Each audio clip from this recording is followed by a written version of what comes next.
Carol Carrier. Our business is Plant Masters, and we offer locally grown flowers in season. So the best way to describe that is the kind of flowers your grandmother grew. So things like lilacs and peonies and zinnias and lisianthus. Sometimes these are flowers that don't ship well, which is our niche, but it's also in competition with the mass-grown flowers coming out of South America. So we're an American-grown company. That is amazing. I saw you also are second generation, is that correct? Yes, I'm so thrilled. About 10 years ago, my son asked to join the business. He had been in the corporate world and became disillusioned, and we had room for him and thoughts of retirement. And so he's joined our business, and we've set up a farm for him at his house. And the really cool thing about that is by setting up this second farm, we were able to do things better than we bought our original property. So he has a big barn, so there's indoor workspace, space to store things, giant walk-in cooler, just everything's a little more efficient, and it really lets us expand our offerings. Good. I saw you guys have a couple of farmers markets that carries your flowers. We do 7 farmers markets a week in season. So right now we're a little limited because the summer hasn't started up, but by the beginning of April we'll expand, and then May we'll be in full force. Awesome. And I see it's in Maryland and DC. You're Maryland-based, correct? Right. We're Maryland-based, Howard County, but our farm markets are primarily in Bethesda and Washington, D.C. Okay. Have you had any thoughts or anything of expanding to Virginia for us Virginians? Well, not yet. I will say that there are many talented growers in Virginia, so you do have access to Virginia-grown flowers. And I would encourage you to seek them out. Okay. Well, I'll come check you out just because you were our guest here. Thank you. I like you a lot so far. Good. And how do you pronounce it? Peonies? Peonies. Well, peonies. I say peonies. It doesn't mean I'm right. Well, I'm going to trust you. Peonies. Those are so beautiful. Are they hard to grow? Not really.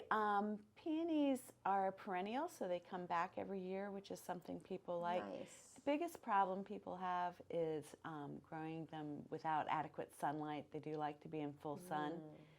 For us, we have about a 1/4 acre just in peonies. Whoa. It's a lot, and they all bloom at once.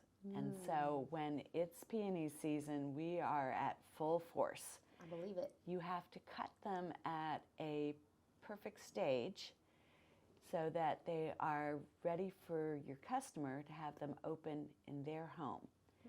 If they're full blown, when you get them, they don't last very long. If you buy them in this soft bud stage, you will be able to enjoy them on your table for a week. I would love that. Also, at that point, I am able to store them in a cold refrigerated room for about 2 or 3 weeks, which means it gives me a little longer time to sell the crop, a little longer time for people to enjoy them, and then once they're finished, that's it for the season.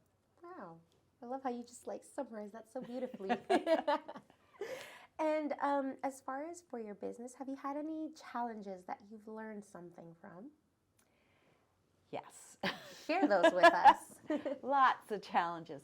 I've been doing this about 44 years.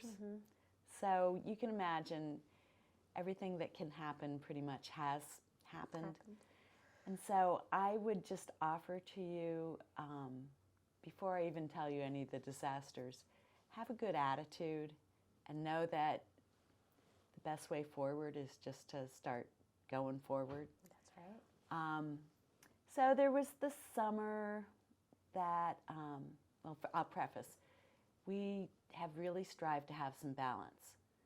So one of those things to help us do that is we take a vacation every year. We go to the beach for 2 weeks, and we take our whole family, which means we leave our operation in the hands of our employees. and they are capable, and they are smart, and they can do it. But things happen. So one year we went away, and we said, don't use the tractor. Just do things manually. Till we get back, don't use the tractor. Well, of course, they used the tractor, turned it over in a ditch. Oh. We're sitting on the beach. We get the phone call. I'm really sorry. I used the tractor. When they start off with, I'm really sorry. Well, you know, there's a fix for things. We got another farmer down the road to come out, tow him out of the ditch. Life went on. We've had hurricanes come through, knocking out our power. We don't have power, wells don't run. You don't have a well, you don't have water. Flowers are a water business. Well, we have good neighbors. We had someone come over, take a look at the generator, found out why that wasn't working, got it fixed, got the water back. There's usually a workaround. The worst thing is to do nothing. And the other worst thing is not to admit that something happened. That's right. So in your life, there will be troubles. Yes. Recognize that, then take some action and roll with it. I think that's pretty applicable to anybody. Yes, I believe so. Even here, sometimes we need to just Yeah. roll with it. We're and like put on a every smile. other family. People get sick. They need time off. Babies come. You know, there's you have to be able to work around those things, or you'll just work yourself to death. This is really good advice. Thank It you is. for sharing that. Exactly. And I feel like it helps to have that outlook just with life in general. Like you said, like with anything, always stay positive. Because the worst that you can do is do nothing. Right. So thank you for sharing. And I would encourage people to become entrepreneurs, own your own business. It's not easy, but it can be very interesting and fun if you let it. Yeah. You may not be rich, but I think you'd live a rich life. I love that. That's beautiful. Oh my goodness. You should write like a book or something. I've thought about that. You should do it. I would read it. I have so many farmers market stories that, you know, just are kind of funny that I think there's a TV series in there. Oh my goodness. I'm not a writer, but I can tell the story. That's amazing. Who were you as a child? Like, how did you get to this point today? Watching your family growing up with the farm. Well, you know, I had a very loving suburban childhood. I had good parents. I met my husband when I was 16. We were both in high school. And I will tell you, he was the cutest boy in school. And we stayed together. We went to the University of Maryland together, and he studied horticulture, and I studied textiles. And, you know, after school, after we graduated, we were going to get married, and then we had to seriously talk. What are we going to do? Well, my dad was a plumber, and he worked 6 days a week, and I thought, you know, you're going to work that much. You should do something you like. And so I said, let's try it. Let's try it with the flowers. At this point, he had already been growing some things in his backyard and was selling at a farmer's market. And, you know, I always thought if it didn't work, we'd go to plan B. And thankfully enough, it worked. We raised 3 kids. We bought our home. We put them through school. We did all the things. So I think it's worth it to at least try and follow your dream. I can't guarantee it's going to work, but you at least have the satisfaction of trying. Exactly. That's right. And you don't want to live maybe with regrets or maybe like, what if I had done that, right? And you just did it. But think of all the pieces of life. There's jobs for all kinds of things. And we need all those people out there. We need doctors and lawyers and photographers and interviewers and flower farmers. Yes. Flowers make such an impact too. Let's talk about that. They can uplift a mood, somebody's spirits when they're feeling down and someone comes and brings you the prettiest bouquet. Well, I say that we sell happiness. That's right. So a lot of times on my posts I will say, you know, get some flowers for your table. You'll feel 10% happier. That's right. It won't solve all the problems in your life, but it does bring a little nature into the intimate setting of where you eat, and it gives your eye some place to land. It's a conversation starter. Flowers are how we accent our celebrations. Can you imagine a wedding without flowers? No. Right. Not at all. So birthdays, anniversaries, every day. It's just nice to have flowers in your life. If you look at the landscape, there's the blue of the sky, which is very comforting, and the green of the grass. And then in cities, it's a lot of asphalt, so gray, let's say, for the buildings and the roads. When you're driving along and you see that flash of color from a blooming forsythia, or, you know, the pink from cherry blossoms this time of year, let's say, it catches your eye, it inspires you, it wakes you up a little bit. Flowers are the color in our life. Yeah. So as much as I love green and blue, and I'm a fan of both, we need the flowers.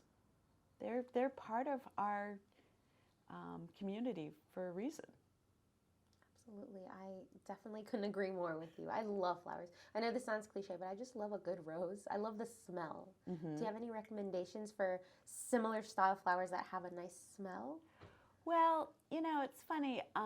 As flowers have been bred, a lot of them don't have the fragrance that they might have originally, because they were bred for bigger, showier blooms. And even roses, most of them coming out of South America, don't have much scent. Wow. Now, you can get garden roses grown in this country. They're pricey, partly because we don't have access to the same kind of pesticide use that they do out of the country, which is another good reason for buying local flowers. But there are rose growers here, and the roses are big and beautiful and do have a fragrance. For me, roses are not my specialty, but we grow a lot of lilacs, which have a tremendously beautiful scent. Tuberose, which will remind you of the tropics, even though they're grown right here in the area. But a lot of them really are for sight more than fragrance. Okay. And yet, you instinctively will go to sniff a flower. Always. Even though I have allergies, I can't help myself. Yeah. I need to just smell that flower. And then for marketing, are you online a lot? How are you marketing your business? Any tips for us? So my main marketing outreach right now is through Instagram and to a lesser extent Facebook. I'm pretty regular on Instagram. And I'm not a whiz at it. I have a good following. It's not huge. For me, I just need the people that are interested in my products. So I actually get orders from Instagram. I don't need to be the influencer. Gotcha. I just need people that want to know what I'm bringing and what they're interested in. I would say the thing that probably sets my page aside is we're authentic. One of my best posts I ever did was of my crew in the hot, dirty peak of the summer. They had been weeding and planting, and they were a mess. And I lined them all up, and they gave me their best smiles. And I think that's been one of my most popular photos. Yeah. We show pictures of what we really do. The flowers are beautiful. It takes a lot of work and sweat to get them to you. So we show both. We show their gorgeousness, and then we show people weeding, dogs running through, kids running through, all the things that go on. It's a family business. Yeah. So there's, always something happening. Yeah. Which is fun. Do you think it's important to showcase not just constant knowledge, and show like personalities and the people behind the business, or strictly business? No. I would say generally people like to have a post with an actual person in it. And even if it's not a whole person, just their hand, any body part seems to elicit a response. And I think we need people. That was the biggest lesson I think we've learned from COVID is that we don't do well in isolation. No. We need to be with other people. That's right. That's why I like the farm market model so much. We have other sales outlets. I also sell to floral designers directly and through another business we just started last year with a group of farmers, Chesapeake Flower Exchange. It's a wholesale flower co-op. But the point that I'm getting to is that the thing about the farm markets, it's community. People come to get their veggies or whatever they're getting that week. They'll pick up some flowers, but you get to speak to the people that produced what you're buying. And it's not this rush of buy it and get out. It's like, we've got a minute to talk to you. Oh, you wanted to know how we grew those? You wanted to know that I planted that last November, but I'm not harvesting it until February? I can tell you what goes into what you're buying and why it's the price it is. Flowers are a luxury item. And I'm well aware that it's, not in everyone's budget. But I would say to you, try to fit it in periodically. Even if you can't get flowers every week, get them once in a while. It'll really lift your spirits, and that's important. I love that. Thank you for sharing that. I have a little bit of an odd question. As a person who owns cats, I often find it hard to find flowers that are safe to have them around because of the toxicity to them. Right. What advice would you give me? Because I'm always seeing flowers and I'll Google it on my phone. I'm like, oh man, I'm just... Well, that's true. And I think that's a good thing to do if you have cats. You should, and I use Google for that purpose as well. Lilies are definitely out. Yes. But there are flowers that are not toxic to cats. I don't have the list at the top of my head since you didn't ask ahead of time. No, you're good. But the other thing that happens is all cats are not the same. So I've had them where I could not keep anything on the table. They just were onto it all the time. But then sometimes as they grew older, they didn't bother the vases as much. So sometimes it's a waiting game. Cats aren't kittens forever. No. And sometimes it's a matter of a safer place for them. Cats are habitual. I have cats myself. Me too. So they don't always hit the same spot. So sometimes there's a safer spot, and there are safer flowers. But like you say, I think it's probably a good idea to Google that. Dr. Google over here. Yeah. Well, we have these tools at our fingertips. How wonderful is that? Amazing. I mean, that's why I love social media. I would have never had that outreach. That being said,